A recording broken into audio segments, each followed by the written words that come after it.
Olá, meus amigos! Estamos aqui mais uma vez no estudo do Código Penal, no Código Penal comentado. Eu agradeço ao Bruno a oportunidade e agradeço a você que nos acompanha.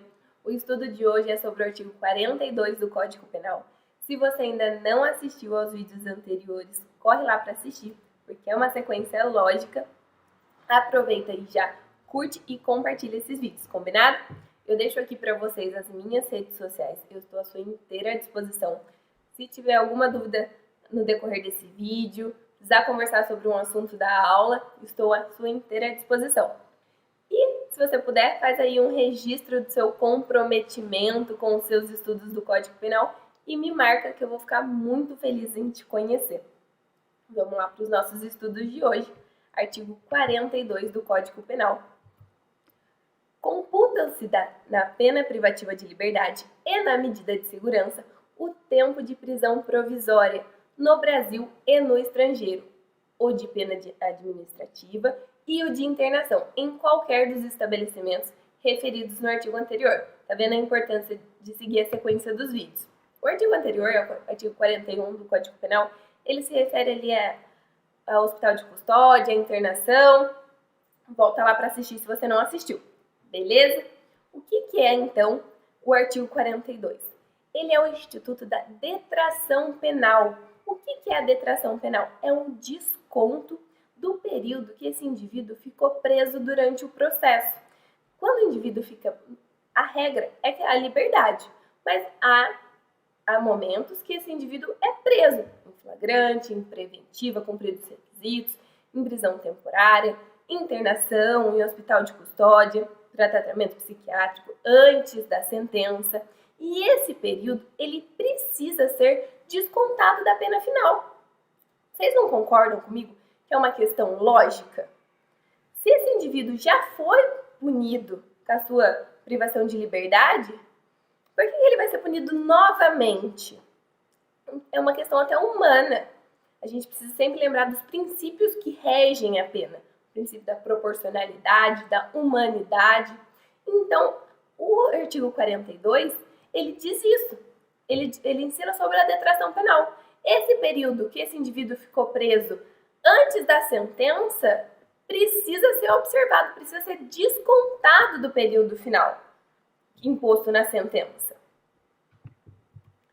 Bittencourt diz assim: através da detração penal, permite descontar esse desconto na pena ou na medida de segurança o tempo de prisão ou de internação que o condenado cumpriu antes da condenação.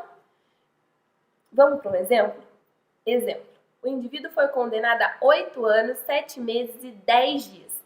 Esse é a condenação final em sentença. Porém, ele havia ficado preso preventivamente ali durante o processo por 1 ano e 5 dias, aguardando a sentença.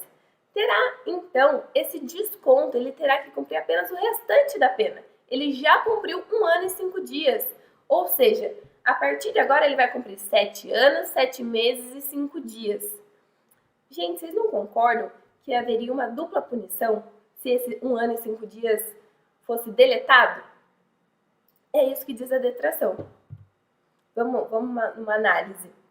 Qual que é o verbo nuclear? Computar, fazer o cálculo referente ao tempo que o acusado esteve preso anteriormente para descontar da sua pena final, seja privativa de liberdade ou medida de segurança.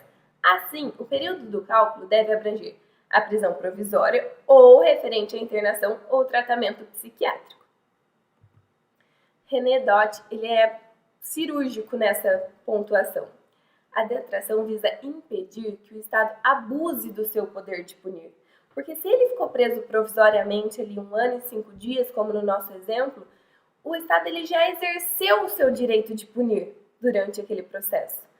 Se a gente excluísse esse 1 ano e 5 dias e fizesse o indivíduo cumprir 8 anos novamente, sem descontar esse período, vocês não concordam comigo que o Estado estaria abusando do seu poder de punir? Sujeitando o responsável pelo fato punível a uma fração desnecessária da pena, porque ele já cumpriu? Sempre que houver a perda da liberdade ou a internação em etapas anteriores à sentença condenatória, é necessária a detração precisa ser observado esse instituto da detração. Mas cuidado! Precisa haver um nexo de causalidade. Ele estava preso provisoriamente por esse crime e foi sentenciado por esse crime. Vamos ver o que Damásio de Jesus explica.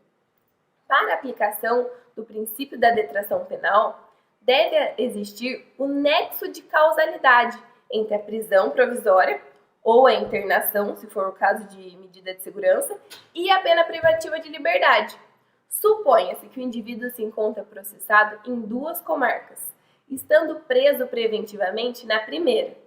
Nessa, após permanecer preso durante 3 meses, é absolvido, sendo condenado no outro processo a 3 meses de reclusão. Vocês estão entendendo o exemplo do Damásio? O indivíduo tem 2 processos.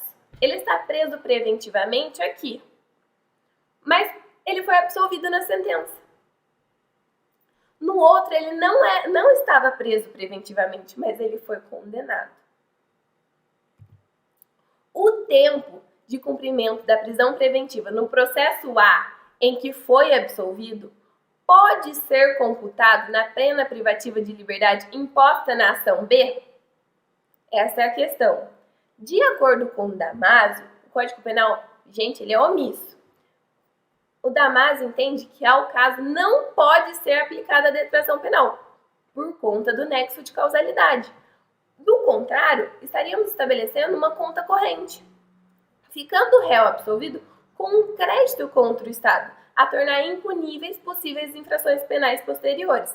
Vocês entendem? Por exemplo, eu fui presa aqui preventivamente há 1 ano, chegou no final do processo, eu fui absolvida. Eu fico com um crédito, fico com um haver com o Estado? Seria incoerente. Então, é necessário haver esse nexo de causalidade entre a prisão provisória, em flagrante, temporária, que esse indivíduo cumpriu esse tratamento em hospital de custódia antes da imposição da medida de segurança, para depois haver esse desconto. Beleza? Gente, vocês concordam comigo que esse desconto é totalmente coerente, né? Haver os princípios que regem a pena, proporcionalidade, razoabilidade, princípio da humanidade, essa pena precisa ser humana. Então, é muito coerente a detração. Mas cuidado, para não confundir o Instituto da Detração Penal, esse que nós acabamos de ver, presente no artigo 42 do Código Penal, esse desconto do tempo que esse indivíduo ficou preso em hospital de custódia da pena final imposta, com o Instituto da Remissão da Pena. São 2 institutos diferentes. O Instituto da Remissão da Pena ele é previsto lá na Lei de Execução Penal e ele prevê que a remissão da pena pelo trabalho ou estudo. Como assim, Rayane? Apesar de não ser o estudo de hoje, eu vou explicar um pouquinho para vocês. A remissão da pena, quando o indivíduo trabalha 3 dias, desconta 1 da pena. Se ele estuda 12 horas, dividido ali por 3 dias, remissão da pena. Se ele conclui algum curso ali, desconto da pena. Ele é destinado aos condenados em regime fechado ou semiaberto. A gente pode fazer um estudo aprofundado sobre isso. Me chama lá nas minhas redes sociais que a gente conversa mais. Mas o cuidado que eu quero deixar aqui para vocês é para não confundir. São 2 institutos diferentes. Beleza? Gente, os vídeos do Código Penal comentado, eles são mais curtos, né? Então, nós vamos encerrar por aqui. Eu espero que tenha ficado claro. Qualquer dúvida, estou à inteira disposição de vocês. Podem contar comigo. Espero que tenham gostado. Deixem um like de vocês aqui. E me sigam na minha rede social. Beleza? Até a próxima. Um grande abraço.